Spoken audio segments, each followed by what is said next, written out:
Pour être un agent de changement, il faut être un agent en changement. C'est ça le leadership. On se développe soi-même d'abord pour être en mesure d'avoir un impact positif sur les personnes autour de soi. Le système d'éducation, c'est du monde. Et tout le monde est un leader. Bonjour, je m'appelle Marius Bourgeois. Bienvenue à Tout le monde est un leader, un podcast pour ceux et celles qui transforment l'éducation à leur façon. Aujourd'hui, j'ai le plaisir d'accueillir Alexandre Audet, enseignant de français en 7e année à Kanata, en Ontario. Alexandre Audet, bienvenue à Tout le monde est un leader. Bonjour. Comment ça va, mon cher? Ça va bien, malgré ce que le 2021 nous apporte en janvier. Écoute, on roule avec. On roule avec la vague, hein? Absolument, on n'a pas le choix. C'est la seule option qu'on a, c'est d'aller avec ce qui nous arrive. C'est quand même un moment en éducation qui est propice à l'expérimentation, où on se réinvente, on se redécouvre, on repousse les limites de ce qu'on croyait possible pour soi-même des fois. Puis je suis tellement content que tu aies accepté d'avoir un entretien avec nous aujourd'hui. Tout le monde est un leader pour permettre aux gens qui ne te connaissent pas de te rencontrer, puis de te permettre aussi de partager ta vision de la salle de classe, parce que tu es en salle de classe présentement. Donc, c'est qui ça, Alex Audet, pour les gens qui te découvrent pour une première fois aujourd'hui, là? Je suis un enseignant. Premièrement, je suis un enseignant de 7e année dans une école francophone publique de Kanata. Ça fait 16 ans que j'enseigne ici en Ontario. Okay. J'ai toujours été en 7e, 8e année. OK. Donc, secondaire 1, 2, là. Oui, OK. Ouais. C'est fantastique. Puis, en dehors du travail présentement, qu'est-ce que des choses qui te passionnent ou qu'est-ce qui occupe ton temps avec le confinement, puis tout ça, là, tu trouves-tu de la place dans ton horaire pour autre chose? J'aime aller courir. C'est ça qui me permet de relaxer des fois, mettre de l'ordre dans les idées. OK. La course, là, ça m'aide vraiment à réfléchir puis à décrocher, là, OK. à enlever le stress un peu, là. Oui, absolument. Puis si ma mémoire est bonne, c'est la photo de profil dans Twitter. On te voit en train de courir. Hein? Je t'écoute parler de ça, ça me fait penser à ça. Ouais. Là. OK. Ouais. Puis je pense que c'est quoi qu'on voit dans cette image-là? Ben c'est une course. Moi, je reste à Carleton Place, en Ontario, Okay. qui est à côté c'est une ville d'à peu près 10-15 000 personnes. Puis il y a un village, Perth, en Ontario, qui font la plus grosse course en kilt au monde. OK. C'est pour ça que j'ai un kilt, parce que tout le monde court en kilt. Il y a comme 5000 personnes qui courent en kilt. C'est vraiment le fun. Wow! Ça doit être toute une expérience. Ouais. Quand même. Extraordinaire. Donc, Prof Audet sur Twitter, on va mettre le lien dans la description de l'épisode pour que les gens puissent te suivre. Le réseau d'apprentissage, c'est tellement important en éducation puis dans notre parcours. Puis si même ma mémoire est bonne, je pense que c'est là qu'on s'est rencontrés en ligne. Hein? C'est ça? Oui. On a commencé à suivre sur Twitter. J'ai commencé à lire ton blog, OK.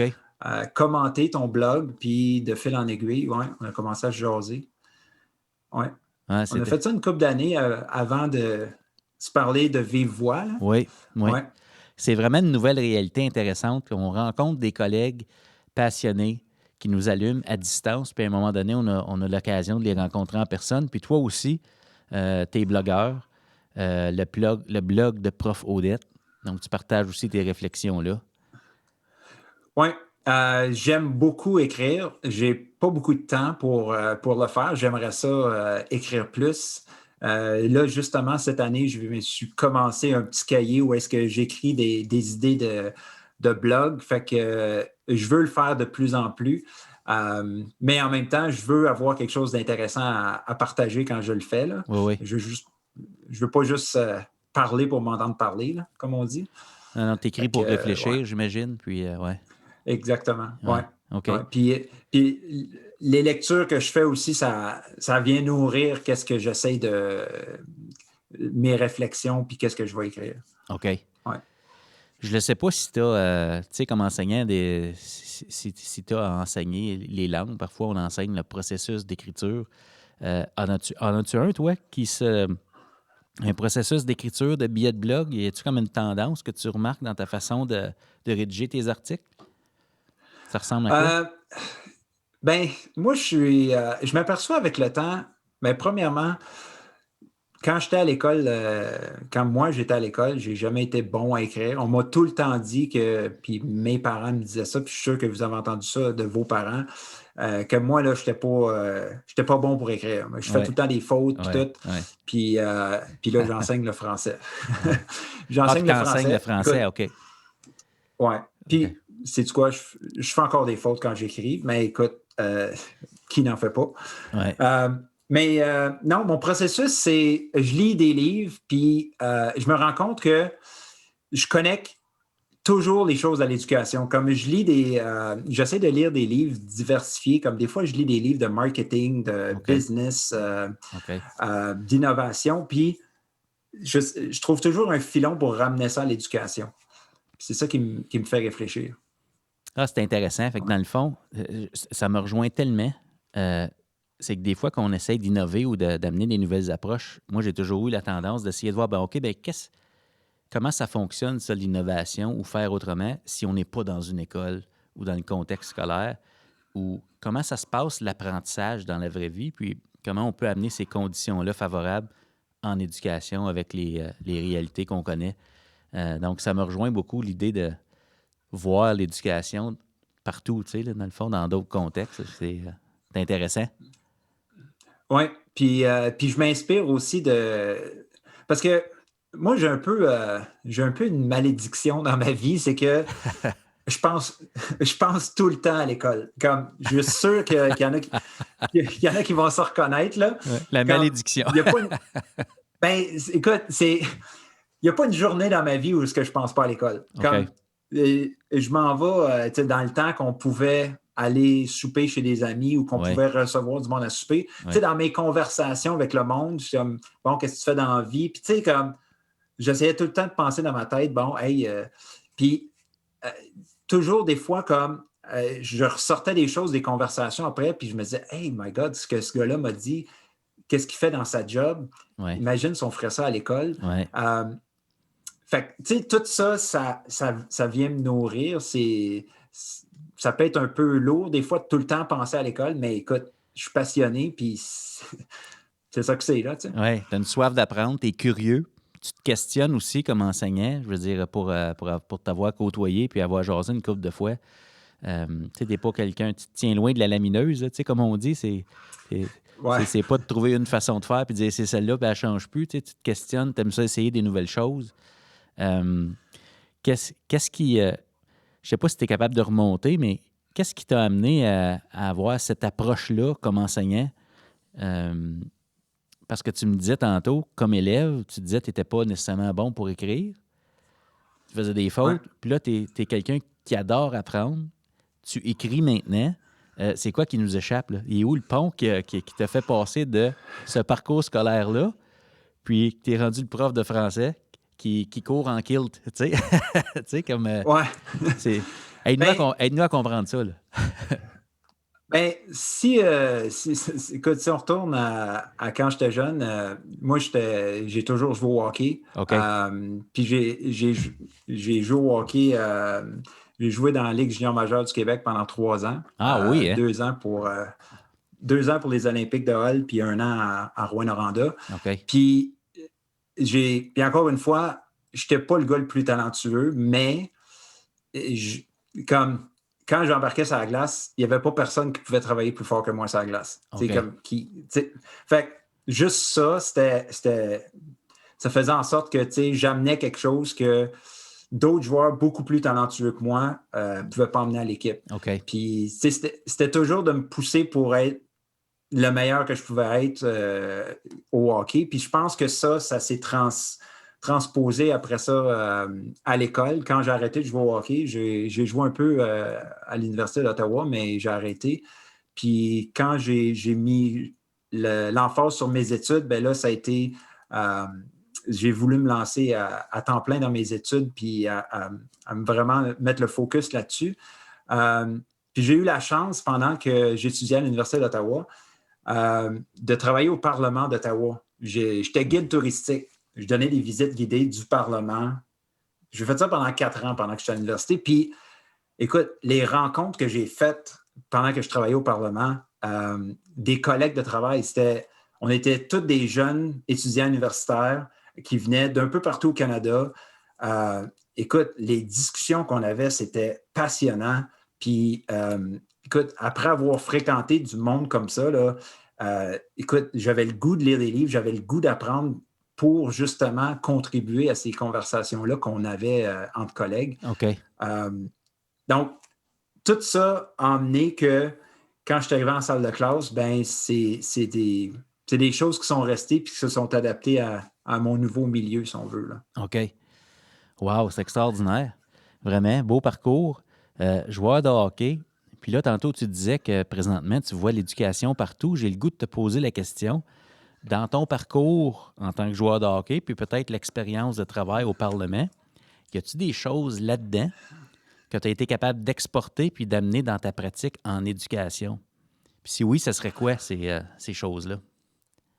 Ben, écoute, au hockey, j'ai eu des excellents coachs. OK. J'en ai eu des plus ordinaires. Oui, oui.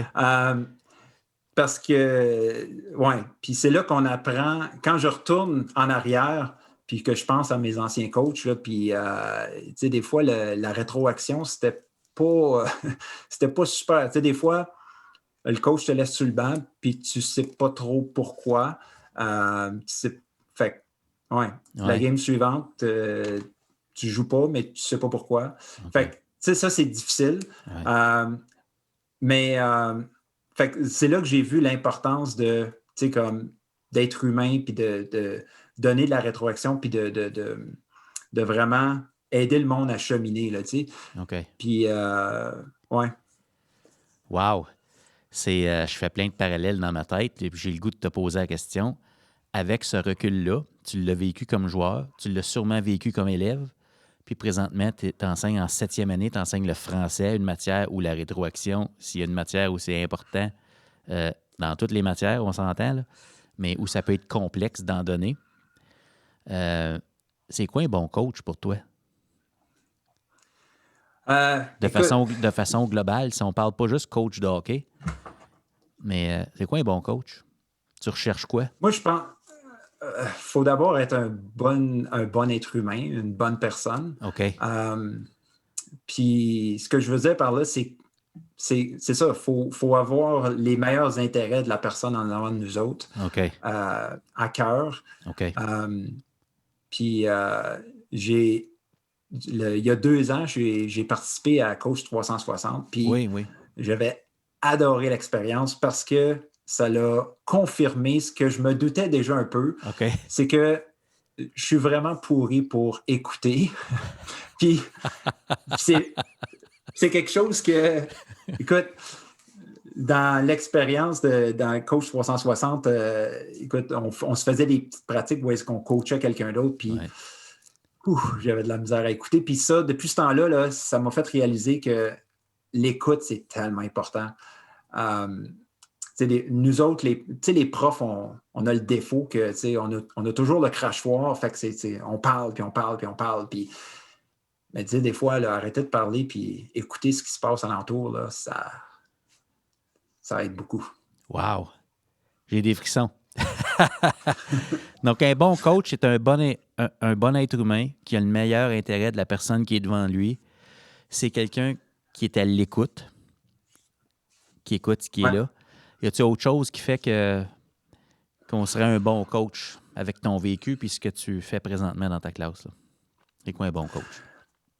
Bien, il faut accepter que les choses ne seront pas parfaites du premier coup. Puis, puis toujours donner la chance de se reprendre parce que, écoute, c'est des jeunes qu'on a devant nous autres, puis ils sont en train de se développer. Puis, souvent, je pense que des fois, on en attend trop des élèves. Tu sais, comme des élèves du secondaire, des fois, ils ont de l'air de des adultes, mais ils ne sont pas des adultes. Ça reste que c'est des enfants. Tu sais, un jeune de 16 ans, il y a peut-être, tu sais, le gars de 16 ans, il est gros, il est fort, il est musclé, mais ça reste que c'est un enfant. Fait que, tu sais, il y a quand même besoin de notre feedback, de notre rétroaction. Tu sais, il y a encore besoin de nous autres. Pas se laisser intimider par l'enveloppe. Oui, Exactement. Ouais, exactement. Dans le développement de l'enfant, la corpulence, ça n'a rien à voir. Puis le développement de ouais, l'autonomie aussi, de la capacité de se prendre en main, là, puis de se réaliser. Ben oui. Oui, ouais, oui. Ben, avec toute cette expérience-là, tu es quelqu'un qui lit beaucoup aussi. Tu écris maintenant. Euh, ouais. je le sais. Tu sais, on s'est rencontrés dans en développement professionnel informel via Twitter.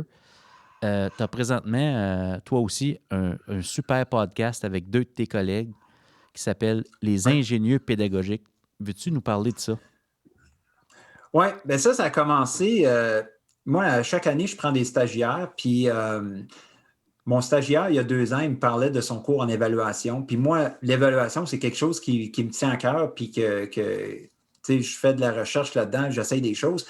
Fait que là, il me parlait de son cours en évaluation. Puis là, j'ai dit, c'est qui ton prof en évaluation? Puis là, il m'a dit, c'est Éric Dionne. OK, ben j'ai envoyé un courriel à Éric Dionne, je ne le connaissais pas, j'avais aucune idée c'est qui, puis Oui. j'ai dit, hey, voici qui je suis, puis j'aimerais ça qu'on jase, j'aimerais ça qu'on jase, qu'on échange un peu, puis Éric, écoute, tout de suite, il m'a répondu, on s'est donné rendez-vous, on s'est rencontrés dans son bureau à l'université, puis depuis ce temps-là, là, j'ai embarqué mon collègue Martin Parent, qui est un gars brillant aussi. Fait qu'on a du fun ensemble, les trois, à parler pédagogie. Parce que je trouve tellement que dans nos écoles, on parle de tout, on chiale après les élèves, on chiale après la direction, on chiale après la commission scolaire, après le conseil, on chiale après le ministère, mais on parle tellement pas souvent de pédagogie. OK. Euh, Puis ça, je trouve que c'est justement pour amener des conversations pédagogiques. Si on fait le parallèle avec le joueur de hockey, c'est un peu comme si l'équipe de hockey dans la chambre parlait de tout sauf de leur système de jeu d'équipe. Exactement. Oui, Exactement. oui, oui. Ouais. Fait que c'est sûr que c'est des Puis, conversations qui sont enrichissantes là, quand on prend le temps de les avoir. ouais. Puis c'est ça. Puis notre point de vue avec les ingénieux, c'est qu'on prend un article scientifique par semaine, ben, OK. par épisode, Oui. puis on le décortique, puis là, on a le point de vue ben, du prof de l'université, puis on a le point de vue de moi, le prof en salle de classe, puis on a le point de vue de Martin, le conseiller pédagogique. Fait puis ça, les trois ensemble, on essaie de faire des ponts entre la théorie, qu'est-ce que l'article nous dit, puis qu'est-ce qu'on peut mettre en pratique dans nos salles de classe. OK. Euh, ouais.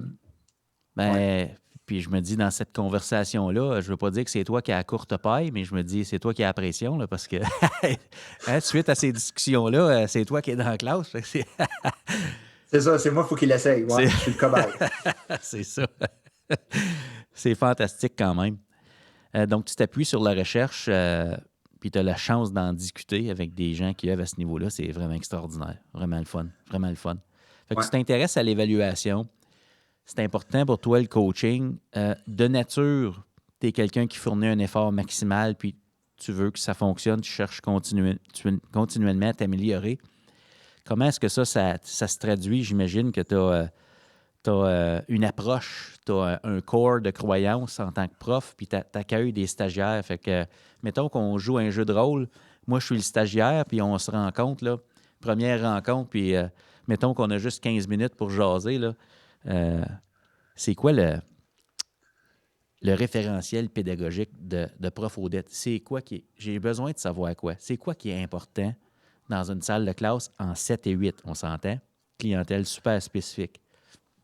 Ben, moi, ce que je dis toujours à mes stagiaires, la première chose que je leur dis, c'est premièrement, tu ne m'appelles pas monsieur, OK. parce que là, On va les commencer par les stagiaires commencent à priorités, être. là. Ouais, Ouais, moi, je vieillis, mais les stagiaires restent. c'est Ouais. vrai. Ouais. Euh, mais sans blague, je leur dis, je ne suis pas ton patron, on est des collègues. Ouais.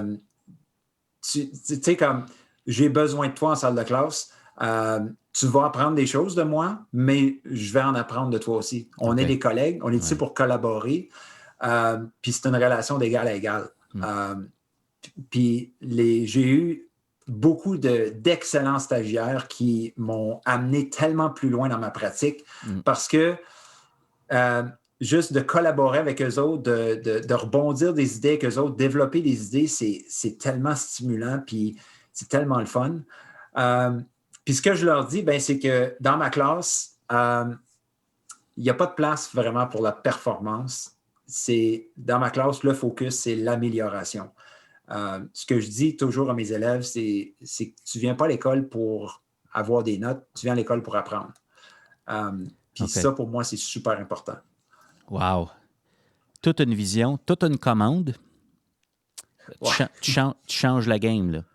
Hein, on s'entend, là, c'est au cœur de... Tu sais, si on parle d'innover en éducation, en bout de ligne, tous les chemins mènent à ça, là, ce que tu viens de dire. Donc, Ouais. ma question pour toi, c'est comment tu t'y prends pour que ça s'améliore, cette game-là? Parce que c'est une chose de le dire aux élèves, mais ils doivent adhérer à ça et apprendre, grâce à ce que tu fais avec eux, que, en effet, c'est la game que tu joues, toi, avec eux aussi. Comment tu t'y prends? Bien, faut vraiment expliquer aux élèves, expliquer aux parents. J'explique aux élèves puis aux parents dès le début de l'année mes priorités. Et je leur dis que dans ma classe, il n'y a pas de notes. Je ne donne pas des niveaux 1, 2, 3, 4. Je ne donne pas des A+, B-, je ne donne pas des 90 65 je ne donne pas de notes. Okay? Je donne la rétroaction descriptive. Puis la raison pourquoi que je fais ça, c'est que je veux que tu t'améliores. Parce que tu ne vas pas réussir du premier coup. Peut-être que tu ne réussiras pas du deuxième, mais écoute, tu es ici pour t'améliorer, tu es ici pour apprendre. Mm-hmm. Fait que je vais te donner autant de chances que tu as besoin pour atteindre les critères, atteindre les objectifs d'apprentissage. Fait que moi, je dis aux parents, ce que je veux pour vos enfants, je veux qu'ils s'améliorent. Puis jusqu'à date, il n'y a pas un parent qui a argumenté contre ça. C'est extraordinaire. On est là pour le développement de l'enfant. On veut créer les conditions pour y arriver. Ça, c'est... J'ai vu aussi que tu partageais également, pendant que tu essaies des choses sur Twitter, parfois, comme en début d'année, il me semble que tu as montré ce que tu affiches sur les murs de ta salle de classe. Qu'est-ce que tu avais mis cette année comme étant tes priorités avec tes élèves? Ma priorité première, c'était la sécurité de mes élèves, surtout dans le contexte que la rentrée 2020 s'est faite. Ensuite, c'était qu'ils se sentent bien. C'était la bienveillance, donc que tout le monde se sente bien. Ensuite, c'était que tout le monde se sente accepté, que tout le monde ait sa place. Puis que finalement, que la dernière chose qu'il y avait en bas de ma liste, c'était l'apprentissage. C'était l'enseignement. Okay? Parce que, écoute, si on ne remplit pas toutes les autres, si l'élève ne se sent pas en sécurité, s'il ne se sent pas accepté, s'il ne sent pas qu'il est bien dans ma classe, moi, je peux faire des stepettes en avant si je veux, il n'y a pas grand-chose qui va arriver. Là, donc... surtout cette année. Maslow avant Bloom, on s'entend, c'est les besoins de l'être humain avant le programme, mais on se rend au programme éventuellement. Là, je me dis, toi, tu as cette posture-là, tu as ces convictions-là. Il y a sûrement des choses que tu fais avec tes élèves sans t'en rendre compte, qui viennent de cette conviction-là qu'on est là pour s'améliorer. Si je suis un enseignant qui ne fait pas ça présentement, comment je m'y prends pour faire ça? Mettons que je t'écoute, là, puis je me dis, waouh, moi, je vais essayer ça. C'est quoi? Qu'est-ce que j'ai besoin de savoir pour être capable de me préparer à amorcer ça avec mes élèves? Puis, y a-t-il des exemples d'activités qu'on vit avec nos élèves pour leur faire voir que, hey, ben oui, sais-tu, quand je fais quelque chose, puis que je reçois une rétroaction plutôt qu'une note, ce qui se passe par après, tout ça, à un moment donné, il y a un buy-in. Là, les jeunes adhèrent à tout ça. C'est quoi, qu'est-ce que je dois savoir pour le faire pour une première fois dans ma classe? Je pense que c'est... puis c'est ça, puis c'est... Tu sais, moi, j'ai décidé que j'arrêtais de donner des notes. Puis, tu sais, comme là, j'ai pas de notes dans mon registre de notes présentement. J'en ai pas. Puis on fait le bulletin la semaine prochaine. Ça, c'est un peu c'est un peu extrême, OK? Mais, tu sais, pour commencer, là, le prof qui veut se lancer là-dedans, tu l'essayes avec un travail, une évaluation, juste pour voir qu'est-ce que les élèves vont dire. Tu sais, si tu veux évaluer un exercice qu'ils ont fait en classe, puis au lieu de leur remettre avec une note, un niveau, fais juste leur donner un commentaire, puis ensuite leur dire « Utilise ma rétroaction maintenant ». Ils vont peut-être te regarder bizarrement. Les premières fois que j'ai fait ça avec mes élèves, écoute, j'avais un paquet d'élèves qui venaient « Ouais, mais monsieur, c'est quoi ma note? » Il n'y en a pas. C'est quoi ma paye? C'est quoi ma paye, ouais. Exactement. Puis en plus, j'étais dans une classe du programme international. Fait que c'était OK. des élèves quand même assez performants qui étaient Ouais. habitués d'avoir leurs bonbons, là, tu sais. Ouais. Fait que, mais rendu à la fin de l'année, ces élèves-là, je te dirais que 95% avaient réalisé que, sais-tu quoi, monsieur, tu avais raison. C'est vrai que c'est meilleur comme ça. OK. J'imagine Ouais. qu'il y a plein de bienfaits qu'on pourrait énumérer du point de vue de l'élève, juste l'idée de ne pas se comparer à l'autre, parce que là, on ne peut pas comparer un score. Il y a des rétroactions qui portent sur différents aspects de nos travaux. Fait qu'on se compare avec soi-même, pas avec l'élève d'à côté, parce qu'on est en amélioration. Ouais. Qu'est-ce que tu dois maintenant enseigner à tes élèves parce que tu fonctionnes de cette façon-là? Y a-t-il des choses que tu dois leur enseigner pour les outiller à vivre dans un environnement comme ça?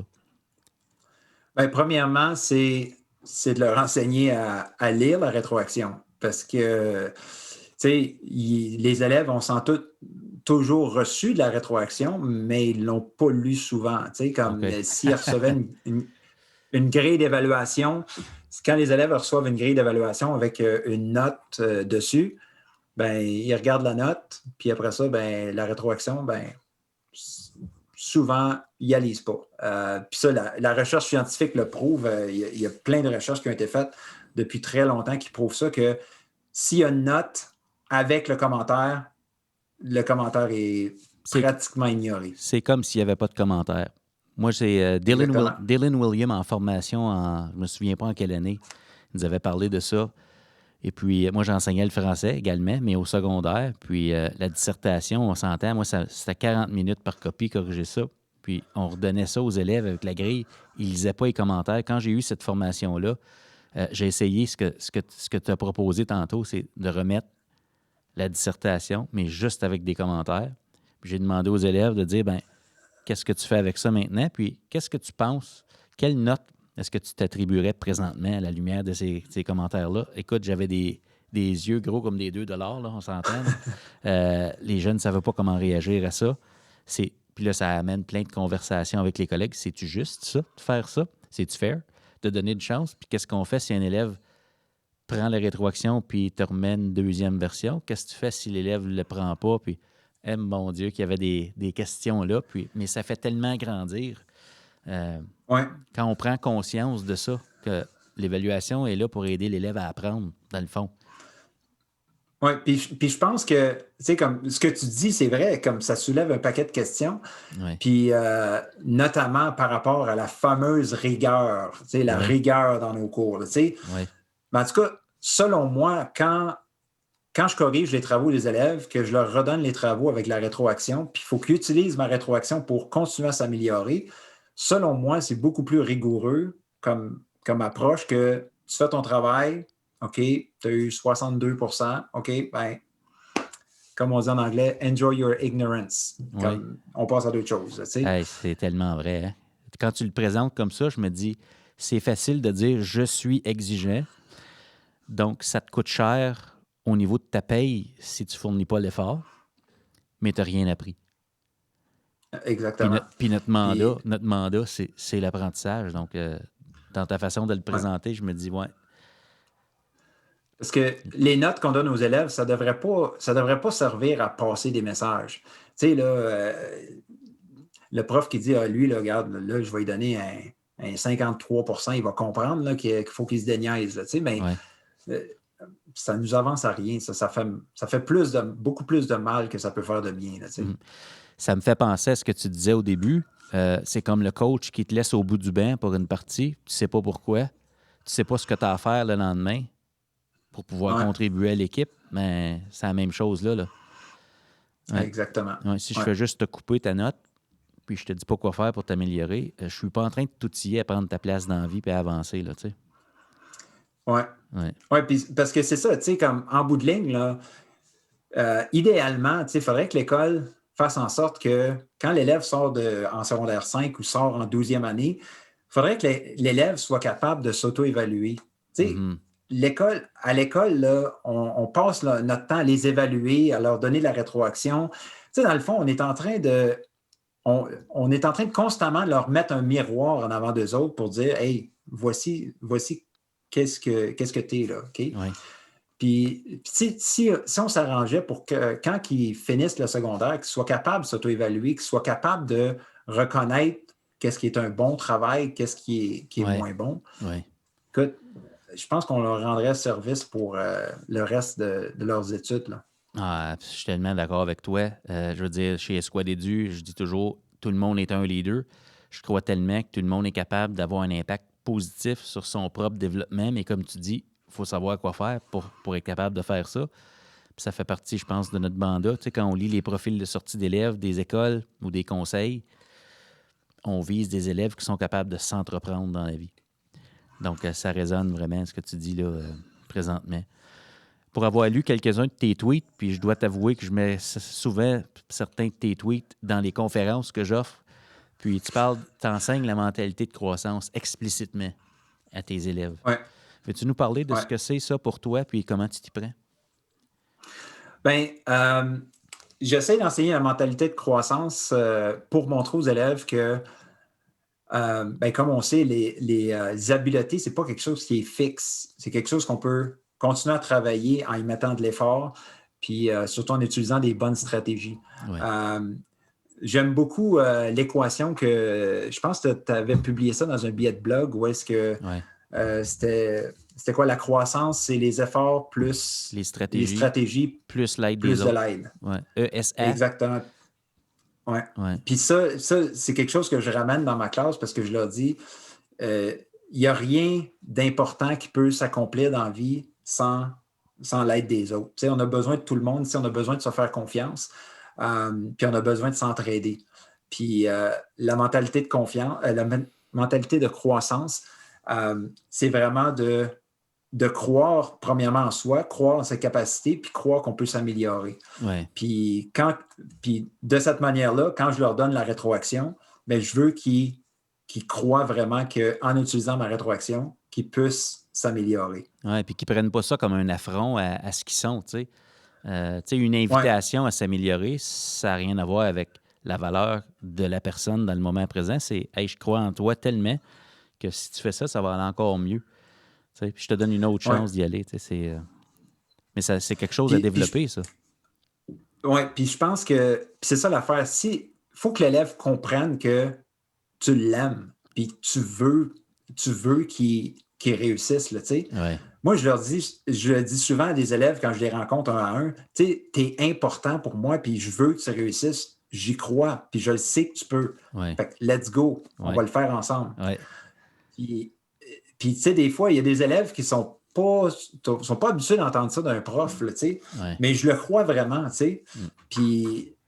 Puis c'est là que les élèves commencent à embarquer de plus en plus. OK. Moi, une stratégie que j'avais utilisée pour amener les élèves à croire en eux, je me disais, ben pour vendre un peu ma salade en début d'année, pour aider les élèves à voir que s'ils suivent ce que je leur demande de faire, en tout cas, comme le coach au hockey, s'ils suivent mon plan de match, on va gagner des games. En autre mot, s'ils suivent mon plan de match, ils vont apprendre, puis ils vont être meilleurs que ce qu'ils n'ont jamais été. Une stratégie que j'avais utilisée avec des élèves en difficulté, c'est qu'en français, il fallait voir la conjugaison verbale. Donc, j'avais établi une routine. Je voyais la conjugaison verbale des auxiliaires être, avoir à l'indicatif. On s'entend?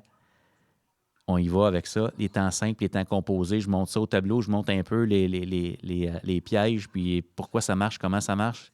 Ensuite de ça, verbe aimer, finir, puis sentir. Ça prenait, une fois que c'était terminé, avec des bonnes feuilles lignées dans le temps, ça prenait 12 minutes de faire l'exercice. 12 minutes pour qu'ils reproduisent tout ça sur leur feuille lignée. On corrigeait. Ils devaient mettre une note sur leur copie. Moi, je ne voulais pas ramasser la note. Moi, ce que je faisais au tableau, c'est que je compilais ces notes-là en haut à gauche sur le tableau à noir, une craie blanche, on s'entend. Puis ça, c'était la cote du cours. Combien d'élèves ont eu entre 90 et 100 %. Puis je leur ai dit, la promesse, c'est qu'après 3 semaines, si on fait ça chaque jour, il y a au moins 90 % des élèves qui vont avoir 80 % et plus quand on va faire l'exercice. Puis ils ne me croyaient pas.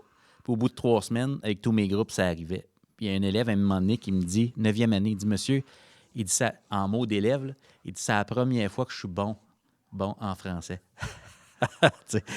Puis mon intention à ce moment-là, c'était pas les verbes tant que ça, c'était si tu mets de l'effort puis on utilise une stratégie puis on fait de la drill un peu, là, tu vas apprendre. Puis ça a tellement été bénéfique. Puis pourquoi je te raconte ça en détail comme ça, c'est parce qu'en tant qu'enseignant de français, tu vas me comprendre un peu. Mais je serais curieux de savoir, toi, là, dans ton approche, comment tu fais pour vendre ça à tes élèves? Qu'est-ce que tu leur fais vivre intentionnellement pour qu'ils voient qu'avec M. Audette, là, suis le plan de marche puis ça va bien aller? Comment tu t'y prends, toi? Bien, la première semaine d'école, avec mon conseil scolaire, on commence toujours la semaine avant la fête du travail. Fait que c'est 4 jours. Puis pendant ces 4 jours-là, c'est vraiment, là, je mets l'accent sur créer des liens avec mes élèves. Comme je fais un concours avec mes élèves. La première fois que je rentre en classe, je leur dis, OK, je vais apprendre vos noms en moins de 10 minutes. Je vais connaître les noms de tout le monde dans la classe. Puis je connais personne. Okay. Puis là, les élèves ne me croient pas. Puis, anyway, après 5, 6, le meilleur que j'ai fait, c'est 6 minutes. Je connaissais les noms des 21, 22 élèves. Ah oui, hein, t'es bon. Puis, ouais, ben, parce que avant le COVID, je leur faisais faire des petites activités. Par exemple, la première fois qu'ils rentraient dans ma classe, je leur donnais un petit pot de pâte à modeler. Puis je leur disais, OK, fais quelque chose qui te représente. Il y en avait qui faisaient un ballon de soccer. Il y en avait qui faisaient une manette de PlayStation. Puis toutes sortes d'affaires. Fait que là, moi, pendant qu'ils taponnaient avec leur pâte à modeler, ça me donnait l'occasion de m'approcher d'eux autres puis de commencer à jaser. Hey, c'est quoi ça? C'est quoi tu fais? Ah ouais, tu joues au soccer. Tu joues dans une ligue. Puis, tu sais, juste petit à petit comme ça, tu sais, j'apprenais un paquet d'affaires sur eux autres. Puis, je retenais leur nom. Puis, ça, c'était la première journée. La deuxième journée, je leur faisais faire des casse-têtes. Puis, ceux qui étaient au camp de TIC de la FEP l'année passée, vous allez reconnaître l'activité.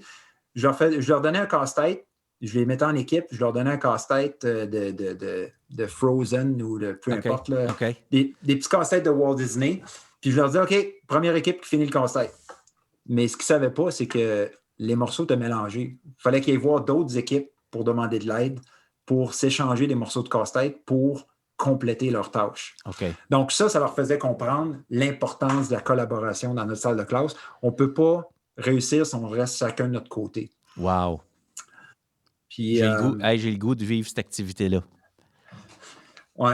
Puis, puis là, j'avais une couple d'autres activités comme ça. Puis à chaque jour, il y avait comme, à la fin de l'activité, il y avait une leçon à retenir.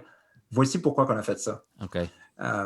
Puis moi, la chose la plus importante dans ma classe, c'est d'avoir une connexion avec mes élèves.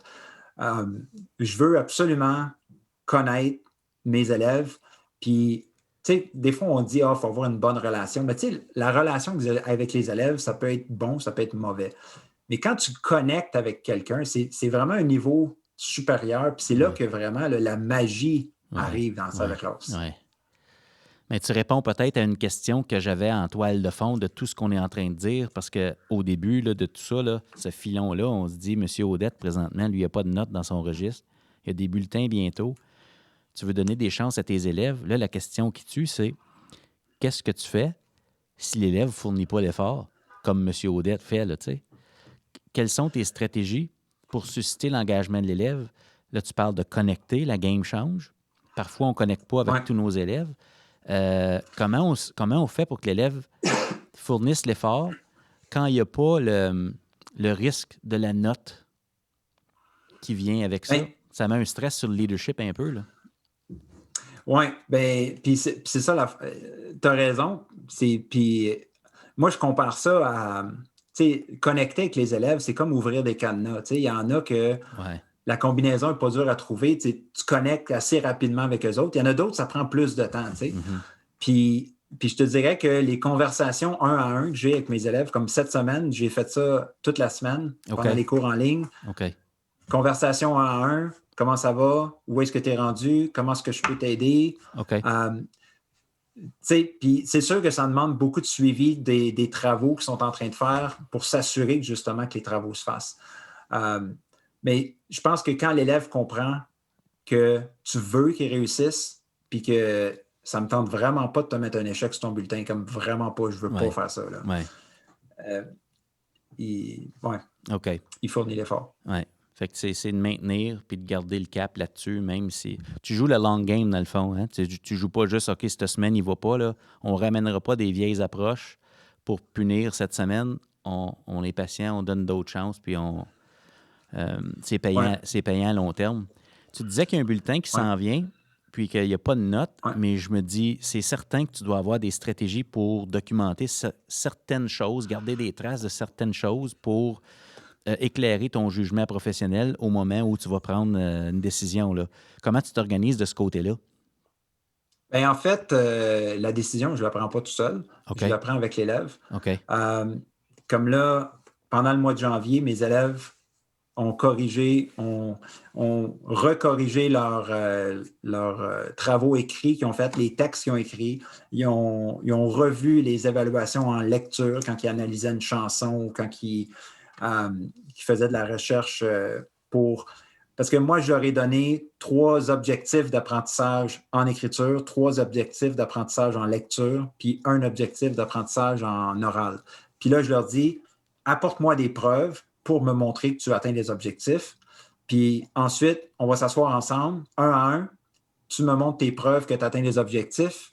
Puis on va décider ensemble quelle note que tu devrais avoir en français écriture, français lecture, français oral au bulletin. OK. Donc, c'est vraiment transparent ce que je fais avec l'élève. L'élève doit me dire, voici qu'est-ce que j'avais manqué, voici comment je me suis amélioré, puis voici les preuves de mon amélioration.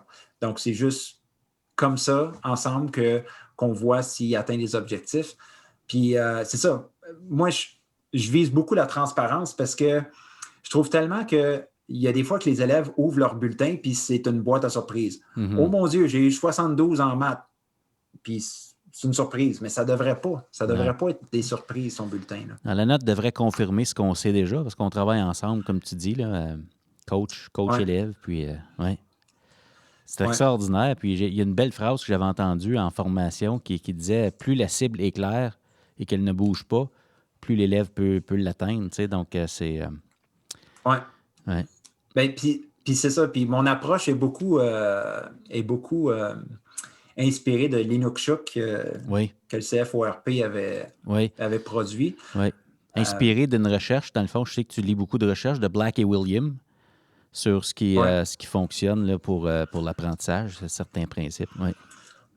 Oui. Puis c'est ça. Fait que, moi, je veux vraiment que l'élève se sente impliqué là-dedans. Mm-hmm. Puis que, surtout que la note que je lui donne pour son bulletin à la fin janvier, je veux que ça représente, que ce soit une photo de voici où est-ce qu'il est rendu à la fin janvier. Oui. Parce que si je fais une moyenne de mon semestre ou de mon étape, ben quand il est arrivé là, au mois de septembre, puis que ça faisait 5-6 mois qu'il était à la maison à cause de la pandémie, écoute, je ne peux pas compter. Si je faisais une moyenne avec cette note-là, écoute, ça ne serait pas représentatif de son apprentissage. Non. Ben écoute, si on applique ça à qui tu es présentement comme enseignant en éducation, s'il y a quelqu'un qui devait attribuer une note ou un niveau de rendement à M. Audette, c'est quoi la moyenne du prof qu'il a été en 16 ans ou qui est-ce qu'il est aujourd'hui? C'est beaucoup plus pertinent, quelque chose qui reflète qui tu es aujourd'hui que de te faire dire, ben regarde, si on regarde tout ce que tu as été, ça donne à peu près ça. Ça sert personne, Remel. Oui, parce que, écoute, c'est ça. Nos premières années en enseignement, des fois, on essaie de les oublier, là, mais... Oui, mais même à ça, juste le renseignement que ça donne à ton sujet, il n'est pas utile. Si on prend en considération tout ce qu'on a fait dans le passé, ce qui m'aide, c'est je suis rendu là, c'est quoi ma prochaine étape? T'sais? Comme tu dis. Là. Donc, ça donne, dans le fond, ce que tu fais, c'est que ça donne un maximum de temps aux élèves pour se développer. Et tu te donnes un maximum de temps pour avoir l'effet enseignant que tu veux sur tes élèves aussi. Là. Tu ne t'imposes pas des contraintes. Ouais, c'est extraordinaire. Ouais. J'ai à peu près 53 questions qui me viennent à l'esprit en jasant avec toi. Je trouve ça palpitant. Je trouve que tes élèves sont tellement chanceux de vivre ça. Vraiment. Vraiment, c'est le fun. C'est le fun. Si je suis un parent, puis peut-être que je comprends pas les bienfaits de toute cette approche-là. Tu sais, j'ai pas eu la chance d'écouter le podcast et tout ça, puis on a juste 5 minutes, là, puis le parent dit « Pas de notes, qu'est-ce que tu veux dire? » Quels sont les bienfaits pour l'enfant? Puis comment tu t'adresserais aux parents qui te posent la question « Bien, monsieur Audette, ça ne sera pas sérieux s'il n'y a pas de notes. Tu sais, c'est pas rigoureux s'il n'y a pas de notes. Je peux pas savoir si mon enfant est bon. » Qu'est-ce que tu réponds aux parents qui te posent ces questions-là? Bien, en fait, quand j'ai commencé à faire ça, j'ai commencé à faire ça il y a à peu près 4 ans. Oui, je pense que c'est la 4e année que je fais ça. Puis la première année, écoute, j'étais nerveux. À chaque début d'année, on a ce qu'on appelle la soirée porte ouverte, où est-ce que à la mi-septembre, on accueille les parents dans notre classe informellement pour leur expliquer le fonctionnement de notre classe. Puis là, moi, j'annonçais aux parents que, OK, je ne donne pas de notes à vos enfants cette année. Puis j'étais très surpris. Personne n'avait vraiment. Tout le monde était comme ça c'est bon. Ça va être moins stressant. Puis c'était tout du positif que j'avais entendu. Pas vrai, hein? Ce que je disais aux parents, oh oui, puis même depuis ce temps-là, j'ai jamais vraiment eu de parents qui m'ont critiqué ou je te dirais que toute la rétroaction que j'ai reçue des parents, c'était du positif, qui étaient contents, ils sont contents de voir que leur enfant a du temps pour souffler un peu, puis il y a du temps, puis il y a de l'espace pour se tromper, puis recommencer, puis se relever. Là, ouais. Puis ce que je dis aux parents, c'est comme je disais tantôt, moi, je veux que votre enfant s'améliore. OK? Je veux qu'il apprenne. Il est ici à l'école pour apprendre. Puis apprendre, ça ne se fait pas du premier coup, ça ne se fait pas du deuxième. Apprendre, ça prend du temps. Comme j'ai déjà dit dans un de mes billets de blog, l'apprentissage, ça se fait dans la mijoteuse, pas dans la friteuse. Ouais. C'est vrai. C'est pas parce que je te l'ai enseigné aujourd'hui que demain, tu vas le savoir. Ouais. Ça prend du temps. Ouais. Fait c'est ça. Puis plus qu'on va y revenir, plus qu'on va créer des connexions dans le cerveau pour que, justement, l'information reste en profondeur. Parce que, il y a les apprentissages. J'étudie pour un test jusqu'à 3 heures du matin. Je fais mon test le lendemain matin. J'ai une bonne note, puis j'oublie tout après. Fait on n'est pas plus avancé. Moi, je vise vraiment les apprentissages plus en profondeur. Je veux que peut-être qu'ils n'en apprendront pas tant que ça, mais qu'est-ce qu'ils vont apprendre? Ils vont bien l'avoir appris. Oui. Ça reste. Oui. Oui. Puis à travers la description de ce que tu fais, je me dis, tu es en train de les équiper pour ce que tu décrivais tantôt, qu'on souhaite quand ils partent de l'école, c'est qu'ils sont capables de s'auto-évaluer puis de fixer eux-mêmes leurs prochaines étapes. Là. Puis toi, ils sont juste en 7e année. Là. Fait que je me dis, en 7e année, s'ils sont capables de faire ça, imagine à 16, 17, 18 ans, comment ça les outille à faire face aux défis complexes de la vie de nos jours. Là, Oui. C'est surtout qu'ils réalisent que l'école, c'est correct si tu te reprends. Puis j'espère que quand les élèves quittent ma classe, que l'année suivante, ils ont peut-être un prof plus traditionnel, qu'ils vont aller demander au prof, « Hey, je peux-tu reprendre mon évaluation? Hey, monsieur, je peux-tu améliorer mon texte pour que tu le recorriges? » Pour montrer que, hey, je veux continuer l'apprentissage. Pas parce que la note est arrivée que l'apprentissage finit. Là. Non, exactement. Exactement. Dans le fond, ce que tu dis, c'est que si on avait... qu'est-ce que ça prend pour avoir cette vision-là? C'est que dans le fond, tu supposes, la présupposition que tu as envers tes élèves, c'est qu'eux autres, ils ont le goût d'apprendre aussi. Toi, tu dis, moi, je veux que tu t'améliores, mais ta façon de les gérer, c'est... Moi, je présuppose que tu as le goût, là. Donc, mes décisions vont en ce sens-là aussi, là. Oui. Ouais. Oui, puis il y a des fois que c'est pas tout le temps évident. Écoute, là, j'ai de l'air bien intelligent là, quand je te parle, mais écoute, dans ma classe, c'est pas tout le temps, pas tout le temps rose. Il y a des cours plates, il y a des cours que c'est plus difficile, mais reste que il y a des choses en lesquelles je crois, puis ça, je pourrais pas m'éloigner de ça une fois que je me suis lancé là-dedans. Là, non, je te comprends. Je te comprends. Des convictions, puis les retombées. Je me dis, tu dois certainement avoir des anecdotes ou des élèves en particulier que tu dis, oh my God, cet élève-là a été transformé, ou tu sais, grâce à cet environnement-là que tu crées, là, tu sais. Je veux dire, une fois que tu vois ça, tu Ouais. peux pas... Puis il y a des fois que, tu sais, nous autres, les profs, on a une job un peu ingrate parce que, tu sais, on a un impact sur la vie des personnes, puis des fois, on n'est plus là pour voir l'impact qu'on a. Tu sais, Non. comme, tu sais, sans doute que toi, tu enseignais à des élèves que tu as peut-être changé leur vie, mais ils n'auront jamais la chance de te le dire, là, tu sais. Ouais. Euh, Puis ça s'est adonné l'année passée que je suis allé à un centre de ski dans la région ici, puis j'ai rencontré une de mes anciennes élèves, puis on commençait à jaser, puis elle dit « Ah, monsieur, dans ta classe, c'était tellement le fun, là. » Comme vraiment, là, le fait qu'on pouvait s'améliorer, là, c'était... Elle parlait de ça, puis elle était comme, vraiment, là, merci pour ça, là. Okay? Puis Wow. c'était comme, ah, oh, wow, Mhm. OK. Puis ça, c'était une des élèves qui voulait sa note au début, là, tu sais. Fait Ah oui, hein, OK. je me dis que, tu sais, il y a eu un petit changement qui s'est Ouais. opéré en elle, là, tu sais. Ouais. T'as créé quelque chose, là. Ouais. Ben écoute, mon cher Alex, c'est passionnant de t'écouter. On serait peut-être rendu à la portion rafale de notre entretien. Fait que si tu le veux bien, je te lance un mot, une expression, puis ce qui te vient à l'esprit, il n'y a pas de mauvaise réponse. Tu as le droit de t'améliorer. OK, OK? good. C'est bon. Processus. Qu'est-ce qui te vient à l'esprit quand tu entends ça? Processus. Euh, Moi, je trouve que c'est tellement important. Puis depuis que j'ai commencé à enseigner, le processus, il prend de plus en plus de place. Parce que oui, le produit final, on veut le voir, mais moi-même, en tant qu'apprenant, mon processus, je le réalise de plus en plus que j'ai un processus quand j'apprends, quand je lis des livres, quand j'écris des blogs. Puis je veux justement amener ça à mes élèves, que le chemin est aussi important que la destination. Là, tu sais. Oui. Oui, vraiment.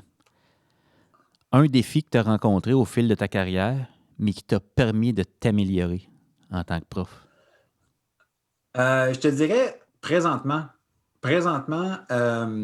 moi, j'ai enseigné pendant 13 ans dans une autre école publique à Ottawa, où j'enseignais au bac international. OK. Écoute, j'avais des élèves triés sur le volet. C'était des élèves, pour la plupart, qui étaient performants. Fait que, tu sais, je pouvais leur lancer n'importe quoi, puis ils embarquaient dans des projets. Puis là, j'ai changé d'école, puis là, je me retrouve dans des classes normales, régulières. C'est Ouais. des élèves de tout le spectre des élèves qu'on peut avoir dans une classe. Puis, écoute, des élèves qui ont peut-être plus de difficultés, des difficultés d'apprentissage, des choses comme ça, j'ai pas eu à dealer avec ça beaucoup dans les 10 dernières années. Puis ça, là, c'est vraiment ce qui m'amène à me re-questionner. C'est comme, OK, il va falloir ralentir un peu. Là. C'est bien beau les grandes idées, là, mais faut pas que je laisse personne en arrière. Là, tu sais. Ouais.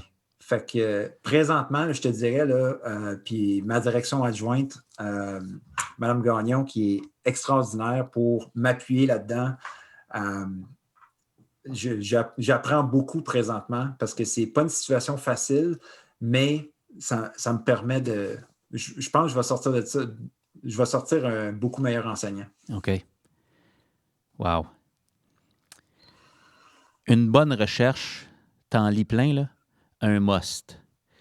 Un must qu'on doit lire si on est en éducation en 2021. Là. En as-tu une bonne à nous suggérer? Ouais, j'en ai plein, cette là. Mais le livre de Katie Martin, qui est extraordinaire. J'ai oublié le titre, là, mais c'est Katie Martin. Elle a écrit un livre. OK. Ça parle beaucoup de comme l'école, tout ce qui entoure l'école, mais aussi une idée que j'ai retenue de ce livre-là, c'est l'idée de se créer un écosystème pédagogique. Mm-hmm. J'ai tellement trouvé ça intéressant. Où est-ce que, tu sais, dans ta classe, là, qu'est-ce que tu veux créer? Quel écosystème là, tu veux créer? Il faut que les choses soient en balance. Ouais. Les relations que tu vas avoir avec tes élèves, ton approche pédagogique, faut tout soit équilibré, là, si on veut. Là. C'est extraordinaire comme livre, Katie Martin. Durant les vacances de Noël, j'ai lu un autre livre, Loon Shot. C'est un livre c'est un livre de business, mais qui parle de qu'est-ce qui fait que certaines entreprises innovantes ont arrêté d'innover, puis qu'est-ce qui fait que d'autres entreprises continue toujours d'innover. Puis ça nous informe beaucoup sur qu'est-ce qu'on peut faire à l'école justement pour innover, qu'est-ce que ça prend. Donc, comme je te dis, je pourrais en faire jusqu'à demain matin. Là. OK. Il y en a beaucoup. OK, super. C'est le fun, ça donne le goût d'aller les lire. Enseignement à distance. Qu'est-ce qui te vient à l'esprit quand je te dis ça? C'est un défi, puis je commence à m'habituer. Mais c'est encore un défi pour moi. Je veux dire, je ne suis pas encore rendu au niveau supérieur là-dedans. Là. Je suis encore en train d'essayer de me garder la tête en dehors de l'eau. OK. Mais encore une fois, je pense que ça passe par essayer de garder les connexions avec les élèves, leur parler, leur demander comment ils vont. Quand je suis en classe, je commence toujours mes cours avec « Qu'est-ce qui vous a fait sourire, sourciller depuis hier? » Donc, les élèves donnent leur coup de cœur, leur coup de gueule. Puis, je fais encore ça en ligne. Puis, je trouve que les élèves aiment ça parce qu'écoute, il y en a qui me parlent de « Ah, j'ai gagné ma game de Fortnite hier. » Il y en a un autre qui me dit « Ah, des affaires plus tristes qui sont arrivées. » Puis, ça permet de se rappeler qu'on est une classe, qu'on est un paquet d'humains, puis que même si on est à distance, on est encore connectés. Oui, oui. Tellement bon point, hein? Les installer dans le moment présent aussi, puis faire un. Oui, oui. Un moment marquant dans ta carrière? J'en ai eu plusieurs. J'ai rencontré un de mes mentors assez tôt dans ma carrière. Je peux le nommer son nom, Jean-Marc Boulet, qui est à la retraite maintenant, mais qui a été incroyable pour moi. Puis il continue de l'être parce que même à la retraite, je l'appelle de temps en temps, je lui envoie mes billets de blog avant de les publier, puis il commente. Puis quand j'ai suivi la formation de coach 360, là, c'est là que j'ai réalisé que, oh my God, tout ce temps-là, j'avais devant moi un coach. C'est vraiment quelqu'un qui écoute, puis c'est quelqu'un qui prend tellement pas de place, mais qui est tellement connaissant. Ça a été un moment marquant de rencontrer quelqu'un comme ça. Puis je te dirais que les moments marquants de ma carrière, c'était les personnes que j'ai rencontrées. Tu sais, quand tu as la chance de rencontrer ce que j'appelle ton âme sœur pédagogique, là, la personne avec qui là, tu connectes. Là. Ça, là, c'est magique. Là. J'avais ma collègue Cassia Larocque. Moi puis elle, c'était vraiment extraordinaire. Écoute, des fois, en 2 cours, en 15 minutes, là, j'arrivais dans sa porte. Bon, j'ai essayé ça dans ma classe, mais il me semble que c'était plate un peu. As-tu une idée de ce que je pourrais faire? Puis là, elle me lançait quelque chose, puis là, je rajoutais, ah oui, je pourrais faire ça. Puis en dedans, 3 minutes et demie, je venais de changer ma planif, puis je retournais en classe, puis on avait une période extraordinaire. Fait que les deux ensemble, là, les idées, ça allait de tous les côtés, puis c'était vraiment, vraiment le fun de travailler avec elle. Wow. Donc, les moments marquants, ce sont les personnes marquantes dans ta carrière. Je retiens ça. C'est vraiment, c'est le fun. C'est vrai, hein? Les gens qu'on côtoie nous façonnent qui on devient comme pédagogue, c'est clair. Je sors de l'éducation 2 minutes. Dans le contexte actuel, des fois, on décroche, puis on ne peut pas sortir, fait qu'on regarde la télé, peut-être. Toi, tu lis beaucoup. Es-tu un gars qui regarde des séries télévisées? Oui. J'ai regardé une couple de séries durant les vacances. Là, moi et ma femme, on est un petit peu paresseux comme c'est là, fait qu'on regarde des séries qu'on a déjà regardées. Pour vrai? The Office. Ah oui, des bonnes vieilles, ouais. Oui, ça, tu ne te trompes pas, The Office, c'est drôle. C'est léger. Oui, exactement. Okay. Pour décrocher en fin de journée, ça fait du bien. Ben écoute, on arrive déjà à la conclusion de notre entretien, mon cher Alex. Il me semble que j'aurais jasé une autre heure avec toi. Si on se propulse dans l'avenir un petit peu, avec ce que tu es en train de faire dans ta classe, qui, à mon humble avis, est très innovant, laisser de la place, laisser le temps de s'améliorer, pas juste là pour performer. C'est tellement beau. Je me dis, qu'est-ce que tu vois après la pandémie qui pourrait être des orientations intéressantes pour l'éducation, pour justement que l'amélioration s'améliore pour nos élèves et pour nous aussi? Bien, Et peut-être qu'avec les mesures qui sont annoncées par les différents gouvernements, peut-être que le monde va peut-être s'apercevoir que le changement, finalement, c'est pas la fin du monde si il n'y a pas de test du ministère, c'est pas la fin du monde si on ne met pas de notes sur un bulletin ou si on fait telle ou telle mesure. Je pense que peut-être, c'est ça, c'est que ça va nous faire réfléchir puis nous faire penser à d'autres choses. On lit un peu partout que la pandémie actuelle nous a fait avancer de 8-10 ans par rapport à l'utilisation de la technologie dans les écoles, l'utilisation des cours en ligne, etc. Puis ça, je pense que ça va sans doute rester, les cours en ligne. Mm-hmm. Puis, ouais, je vois ça du bon côté, puis ça va avoir aussi forcé certains profs à collaborer, ou peut-être ça va avoir fait réaliser à certains profs que la collaboration, c'est important, parce que si tu es habitué de rester dans ta classe, bien là, à cette heure, ça vient long un peu dans ta classe, quand ta classe, c'est ton bureau à la maison, tu sais, tu es tout seul. Là. Ouais.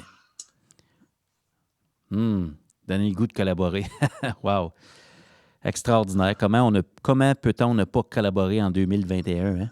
Tu es tellement requis, puis avec ce que tu viens de nous décrire, la complicité que tu avais avec Cassia, le réseau, l'écosystème, j'ai le goût de dire, que tu as pour ton DP continu, là, même en dehors de l'école, puis de ta bâtisse, qui est ton école. Là. C'est tellement une richesse en tant que pédagogue. Oui. Ouais. Donc, pour les gens qui ont pris le temps de nous écouter aujourd'hui, puis qui se disent « Wow, c'est flyé un peu » ou « Wow, je fais ça moi aussi », y a-t-il un message que tu voudrais peut-être laisser? Un message d'espoir, un message, une invitation? Qu'est-ce que tu voudrais dire aux gens qui ont pris le temps de nous écouter aujourd'hui? Ben moi, je les inviterais à... je suis toujours disponible pour jaser, puis moi, il n'y a rien que j'aimerais plus que collaborer avec quelqu'un, lui présenter ma façon de faire, puis que, justement, la personne m'apporte une vision externe de ça, puis me dise « Hey, t'aurais-tu pensé peut-être que quand tu fais ça avec la rétroaction de tes élèves, peut-être tu pourrais faire ça? » Moi, j'aimerais ça, justement, que j'aime parler avec le monde, collaborer. C'est ça que j'aimerais. Continuer les conversations pédagogiques, comme je dis. On n'en parle jamais assez de pédagogie dans nos écoles. Ouais. Continuons ça. Wow! Communiquez avec Alex, puis mettez-le au défi. Challengez son modèle. Hein? Il veut s'améliorer lui aussi. C'est de toute beauté. C'est ça, c'est clair. C'est clair. C'est tellement le fun de voir ça. Mon cher Alex, en 2021, qu'est-ce qu'on te souhaite? Comme tout le monde, de la santé. Puis je pense qu'on me souhaite de continuer à rencontrer du monde intéressant, stimulant. Ouais. J'ai des collègues de travail en or à mon école, Camille, Geneviève, Marc-André, etc. Puis ce monde-là me font du bien. Ils m'apportent un paquet de bonnes choses. Puis donc, c'est de continuer les bonnes rencontres, justement, durant les soirées de coaching avec Esquale Edu. Ouais. On a des petits breakout rooms des fois, puis cette semaine encore, j'ai rencontré du monde vraiment intéressant. Ouais. Fait que juste ça, là, ça me stimule, puis ça... Oh oui, ouais. Oui. Ouais. Ah, mais cool. Au risque de se répéter, j'ai hâte qu'on puisse se revoir en vrai puis de continuer ces belles conversations-là. Puis peut-être qu'on pourrait avoir une petite root beer pour agrémenter le tout. Absolument. Ouais. Merci d'avoir accepté notre invitation, Alex. C'était vraiment le fun. Merci à toi de m'avoir invité. Ça a été un plaisir. C'était Alex Audette. À tout le monde est un leader. Le changement en éducation, c'est une occasion d'accomplir ensemble des choses extraordinaires. Tout ce qui est requis pour transformer l'éducation se trouve déjà dans nos écoles. Rappelez-vous, le système d'éducation, c'est du monde, et tout le monde est un leader.